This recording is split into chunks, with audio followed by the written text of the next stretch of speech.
If you watch any content on this channel, you probably think of me as a Nike guy.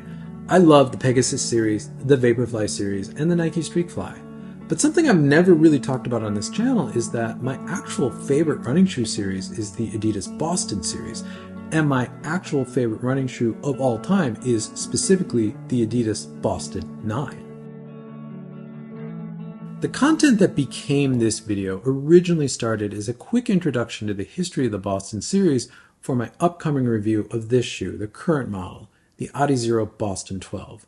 But the more I got into it and the more personal I took it, because I really do take the Boston quite personally, because it is my favorite shoe of all time, the more I realized that it spanned a very interesting period for Adidas and running shoe history in general.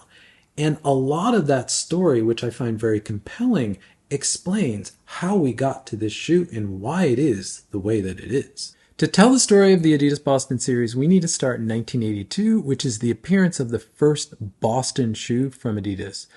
Now, there is absolutely nothing really remarkable about this shoe. Back in 1982, most running shoes look like this. They had the same materials, the same silhouette, the same technology.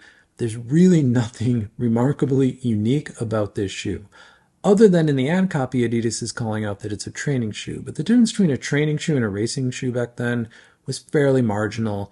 And again, I don't think anyone really remembers this shoe in any significant way because, again, it looked like every other shoe of the period. In 1984, we got the Adidas Boston Super. Now, this shoe was the first Boston that was connected to the Boston Marathon in the sense that this was a commemorative edition of a fairly standard training running shoe in the mid-80s that had a colorway that celebrated the Boston Marathon. Now, the images that you see here are all from, I believe, the 2000 retro release of this shoe, but it fundamentally was on par with what you would see of this period of mid-80s running shoe. Again, not much different from the 82, just a little bit different styling. Now, through the 80s and the 90s and into the early 2000s, there were a few other Bostons. None of them are particularly remarkable, and the only place you're really going to find any information about them is on eBay. First one you're going to find often is this 1999 Adidas Boston. Sometimes it'll be a 2000, 2001 model, but this is what running shoes look like back in 1999, 2000. It's kind of funny to look at this now in 2024 because this is the ultimate dad shoe, but this is where that style of dad shoe comes from. The 1999, 2000, early 2000s were just not a good period for running shoes in general, especially sort of generic training shoes. Another shoe that will pop up is this 2003 Adidas Boston Special. From what I can tell, this was another commemorative edition, kind of a retro release that had a different upper that celebrated marathon running and road racing, but really had no direct connection to the Boston Marathon or anything of the sort. It was, again, just celebrating road running. This brings us to 2004, and this is really where the true roots of the Adidas Boston series start. And they really start with this man, Toshiaki Omori. He is considered a shoe master designer from Kobe, Japan, who has developed a lot of shoes that you know. Prior to working with Adidas, he developed the A6 Tarthur series, which is a very well-loved, very lightweight running shoe. He developed quite a few other models before he started working with Adidas in 1999. But like I said, by 2004, Adidas was launching a new program called the Adizero program. And they tasked Mr. Omori with developing what those shoes would mean for the brand and running in general. Now, the mission for the Adizero line was refined speed through innovation. So it was about speed and innovation. That's really what Adidas wanted to focus on. The first Adizero shoe was this, the Adizero Adios, the 2008 model. Now, this is a shoe that Haile Gebrselassie of Ethiopia ran the 2008 Berlin Marathon in at a time of 2:03:59, which was a course record at the time. But this is the first Adizero shoe. And it's quite important because this set the precedence for what Adizero would really be for shoes. Lightweight, innovative, fast shoes. In 2010, we got the first true Boston. This was the Adizero Boston 2. Sometimes it's called the Adizero Boston, but this was meant to be the training companion to the Adizero Adios shoe. Same design language, same methodology about speed and innovation, but a slightly beefier midsole for more shock absorption and protection while training. Had all of Adidas's current technologies of the time, the Adiprene and Adiprene Plus foam in the midsole, the formation heel, which was a shock absorption heel. This was that lightweight training companion to the Adios series, and this really set the standard for what the Boston would be from this point onward. 2012, we got the Adizero Boston 3. Now, 2012 was sort of the peak of the minimalist and barefoot thing, and there was a big emphasis starting for running shoe brands to make shoes even lighter weight. Now, Adidas never really jumped on the whole barefoot thing, but they definitely jumped on the make everything as lightweight as possible, especially for racing and training shoes. And the Boston became the sort of holy grail of the lightweight training shoe. And this one was really just a refinement from the Boston 2. Had a slightly reduced stack height, it had a weight reduction, but it had all of the same technologies. And in 2013, we got the Adizero Boston 4. This one got a slightly wider last, and this is where the torsion system that became a hallmark of pretty much all of the Adizero shoes from this point on really starts. And that is that midfoot shank that Adios models, Boston models, and a few other models from Adidas had for many years after this. But this is where that all starts. But again, as you can see, minor refinements from the Boston 2 and 3. And again, just set the standard for what a lightweight training companion to a true racing flat could be. And in 2013, Adidas made a huge step. This was the introduction of Boost foam. Now, Boost foam I don't think is considered a super foam, but it definitely is the prologue for super foams. This was the foam everyone wanted to have, and this was the foam that really set Adidas above and beyond really any other shoe brand at the time for training and racing, because it was considered the best foam, and it's the one everyone wanted, and this put Adidas at the top. In 2014, we got the first Boston with Boost foam in it, and that was the Adizero Boston 5, or sometimes just called the Boston Boost. Now, this is the Boston that I think a lot of people remember very fondly. This was my first Boston, and this really set the standard for everything that was about to come over the next handful of years for the Boston series. This set the model. An EVA layer of foam under the foot, Boost below that in the forefoot, a very great rubber outsole, continental rubber, had the torsion system, very lightweight upper. This was the extremely versatile training shoe that could be a racer, and could be a racer for elite runners through average runners. This was a very valid option to race a world major marathon when you just wanted a shoe that had a little bit more protection, because racing flats of this era were all about weight savings, getting as lightweight as possible, as most minimal protection as you can possibly get away with over the distance of a marathon with the lightest weight upper, basically saving weight at all costs. And the Boston definitely did that, but it gave you a little bit more cushion, a little bit more protection, and it became a shoe that was very well loved. This shoe was raced in a bunch of world major marathons on the feet of elite runners, and I think most famously in 2016, this was the shoe that Jim Walmsley, yes, that Jim Walmsley, before his connection with Hoka, he raced the 2016 Western States 100 in a pair of Boston 5s. And he was setting a course record by about 20 to 30 minutes before he ran off course at the 93rd mile because of miscommunication of the trail markers and whatnot. This was a shoe that appeared for a lot of trail running and ultra running of the period. You would see a lot of ultra runners in the Boston 5 and the Adios model at the time as well. But this just goes to show the level of versatility that the Boston began to have, and this is really where the legacy of the shoe starts. In 2017, we got the updated model of the Boston 6. As you can see, there's not a lot changed. The model for the Boston series really was set with the 5. The 6 was a small refinement. The Boston 7, which came out in 2018, was a further refinement. The Boston 8, which came out in 2019, again, a refinement. And the Boston 9, which came out in 2020, was again a further refinement. As I said, the model for what the Boston became and what I think a lot of us remember the Boston as was set in the 5. And I think every one of us who remembers the Boston finally has a favorite Adizero Boston Boost of this era.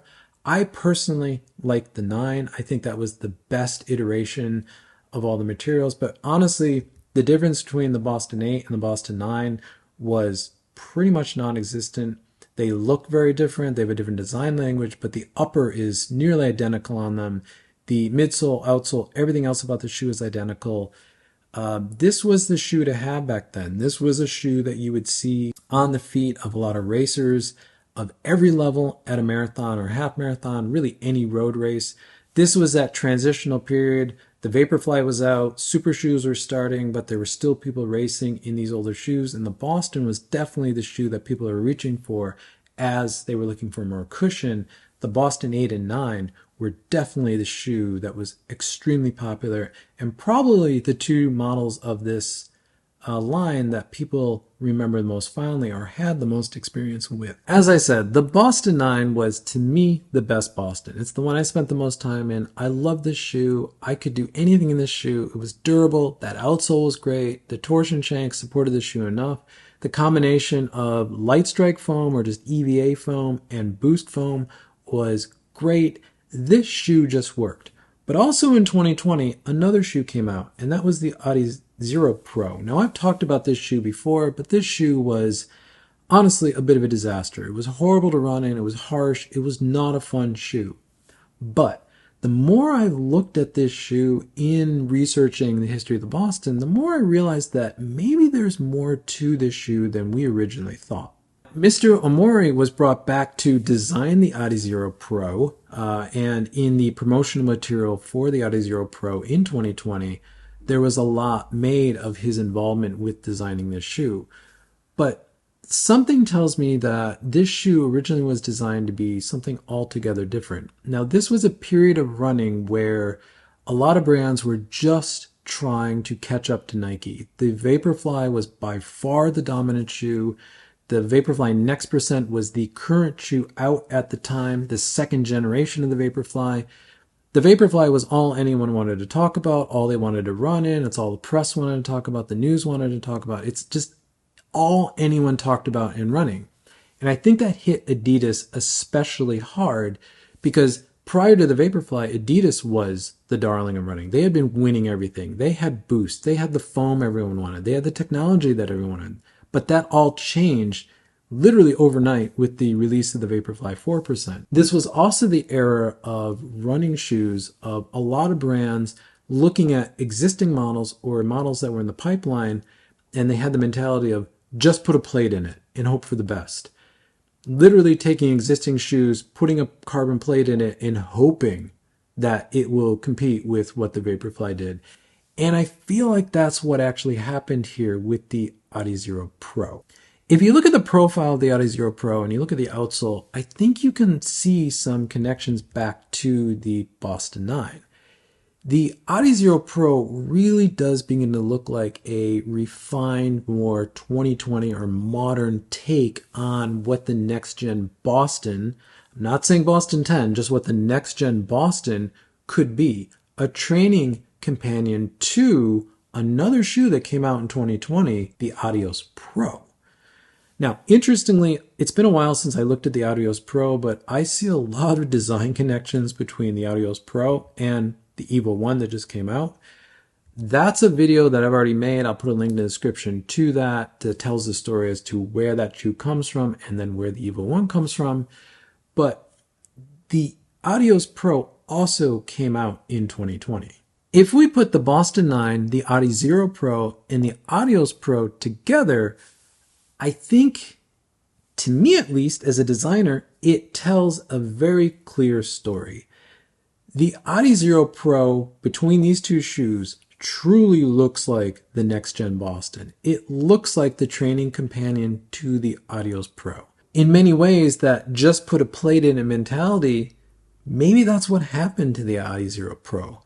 Maybe that shoe was originally being developed by Mr. Omori to be the next-gen training platform, companion to whatever was coming next, eventually became the Adios Pro, but probably didn't have a carbon plate in it. And the more I think about the Adios Pro and go back to what that shoe was, if it didn't have that carbon plate and it was the mix of light strike foam with Boost, you put a shank in that, which again, if you look at the outsole of the Adizero Pro, the midfoot of that outsole looks suspiciously empty, like there was something else there. Even with that groove up in the forefoot, that's something we've seen in other Adidas shoes to kind of highlight the torsion system or the shank that was in the shoe. But if you look at these shoes together, the Adizero Pro really does look like that training companion to what eventually became the Adios Pro. And thinking about what the Adizero Pro would have run like if it didn't have the carbon plate but just had this shank from the Boston 9 in it, that would have felt like a very, very modern Boston. There's one more shoe that I haven't mentioned that also came out in 2020 that many of you who were around back then are probably asking, well, what about the SL20? Now, this was the SL20. This actually was promotionally meant to be the replacement for the Boston. This was Adidas's first light strike shoe. You can see a lot of the same outsole design. You can see the torsion system. You can see the heel, the Adiwear heel. This shoe was meant to be sort of the next gen, truly the next gen of the Boston series, though they never connected it directly. They never called this a Boston. This was just when Adidas was also moving away from Boost into the light strike. Now, the reason I'm showing this shoe again is because look at the torsion system in this shoe. Look at that orange shank in the midfoot of this shoe. Now imagine that on the Adizero Pro. It makes a lot of sense. There's a lot of connection. Even that 4-foot piece of Continental rubber, there's a lot of connection between these shoes. And again, you go back to the Boston 9, you can see another connection. Again, I'm not saying this is what happened, but it just feels like maybe we were meant to get another Boston. The Boston was a very well-loved shoe. A lot of us love the Boston 9. Some of us love the Boston 8. Some love the older Bostons. But the Boston Boost especially really became that quintessential shoe. And now looking at this, the what could have been with the Adizero Pro, what that shoe may have originally meant to have been, it's really fascinating to look at this stuff in hindsight, knowing what came next. And what came next was this. The Adizero Boston 10, probably one of the most universally disliked shoes in the recent few years of running shoes. No one liked this shoe. Every reviewer hated this shoe. This shoe was just bulky, heavy, rigid, not cushioned, imbalanced. There was so much going on with this upper. It was just a mess. And to make it worse, this shoe was called a Boston. We went from probably the best shoe in the Boston 9 to maybe what could have been with the Adizero Pro or whatever that was meant to be originally to this. And no one liked this shoe. Now, this shoe actually launched after the Adios Pro, which launched in June of 2020. The Boston released side by side with the Adios Pro 2. And looking at these three shoes together, you can see that the design language of the Boston 10 was very much coming from refining from the Adios Pro, the original Adios Pro, and bringing it up to date with the 2021 version of the Adios Pro 2. But if the Boston 10 had launched with another name like the Adizero Trainer or something like that, not the Boston name, would it have been that bad? Probably not, to be honest, because if you put this shoe side by side with the Vaporfly Next Percent and then the Zoomfly 4, the connection between racer and trainer, it's really the same between these shoes. And honestly, the Boston 10, other than being called a Boston, felt just as bad as the Zoomfly 4. It was heavy, bulky, not fun to run in, and basically compared to how much people love the Adios Pro 2 and the Vaporfly Next% 2, they just weren't good shoes. Adidas sort of doubled down on the Boston and released the Boston 11, which was more of the same. Basically the same shoe as the 10 with a worse upper. They made the upper even harsher to get your foot in, more overlays that rubbed, less foam in the heel counter, in the ankle area. This shoe just made the 10 worse. And I think for a lot of us who love the Boston series, especially the Boston 9, the Boston 10 and 11 were just it. We were done with the Boston. In fact, the Boston 10 and 11 had turned me off so much from Adidas, I just stopped paying attention to Adidas for a couple of years. And it took me a while to come back to Adidas. And I didn't really come back to running in Adidas shoes until early 2023, really around the time when I started this channel. That's how much of a turnoff these shoes were, especially that they had the nerve to call them Bostons. And this brings us to 2023 in the Adizero Boston 12. Now, by 2023, personally speaking, I had started to come back to Adidas. I had started with the Takumi Sen 9, then I went to the Adios Pro 3. And when this shoe came out, it came out in conjunction with the Adios 8. I immediately bought the Adios 8, loved the Adios 8, and really started to fall in love with Adidas shoes again. But I still ignored the Boston 12 because I was still both gun-shy of what they did with the 10 and 11, but I was still quite upset to how they had ruined the Boston series. But when this shoe came out, the reviews started to be somewhat positive. I started to pay a little attention, and I made a mental note that if there was a time where I needed a shoe like this, I would come back to it. And that brings us to 2024. In January, I bought a pair of Boston 12s finally because I needed a shoe like the Boston 12. And since then, I have run quite a bit in this shoe. Now, I think the question you're probably wondering is, do I think this is a Boston? Do I think the Boston 12 is worthy of the Boston name?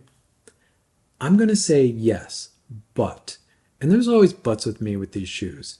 To find out what those buts are, you're going to have to watch my next video, which will be my review of the Adidas Adizero Boston 12. Thank you for making it to the end of the video. If you like this type of running shoe nerd content, consider subscribing. You'll see more content from me pop up in your feed. If not, drop a like on this video because it helps this channel continue to grow, which I always appreciate. And with that, I'll catch you in the next one.